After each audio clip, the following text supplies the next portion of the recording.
La crise requin dans notre département. Aujourd'hui, le tribunal administratif doit examiner en référé l'interdiction de baignade en vigueur depuis 6 ans dans notre département. L'objectif pour l'association OPA et les commerçants est de montrer qu'aucune solution durable n'a été mise en place par les autorités.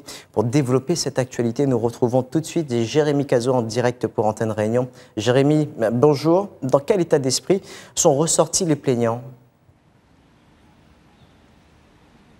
Bonjour Nicolas, eh bien, ce sont des commerçants pleins d'espoir et aussi émus qui sont sortis du tribunal administratif après plus d'1 heure de plaidoirie face aux représentants de la préfecture. Ils sont tous dans le secteur des activités nautiques. Ils espèrent que le juge des référés reconnaîtra que les libertés fondamentales que sont le droit à la vie, celle de circuler librement et de commercialiser librement, eh bien, ne sont pas respectées par l'État et la préfecture. Ils considèrent en effet que les arrêtés préfectoraux successifs d'interdiction de la baignade dans la zone des 300 mètres ne tiennent pas compte des libertés individuelles et fondamentales. Ils demandent à l'État de lever l'interdiction et surtout d'agir plus efficacement contre les requins. Je vous laisse écouter à ce sujet Jean-François Nativel, celui qui se bat depuis des années contre les requins. Il expose les mesures qu'il voudrait voir mettre en place.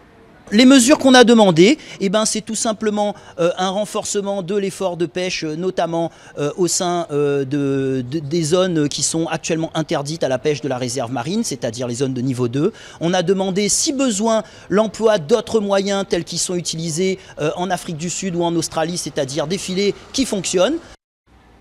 Voilà, la préfecture a répondu qu'elle agissait déjà, mais les commerçants se sentent abandonnés dans leur argumentaire face aux juges. Ils ont tenu compte d'une étude publiée en 2014 qui montrait un manque à gagner de 33 millions d'euros pour le secteur des activités nautiques et de l'hôtellerie. Le juge devrait rendre son verdict vendredi prochain.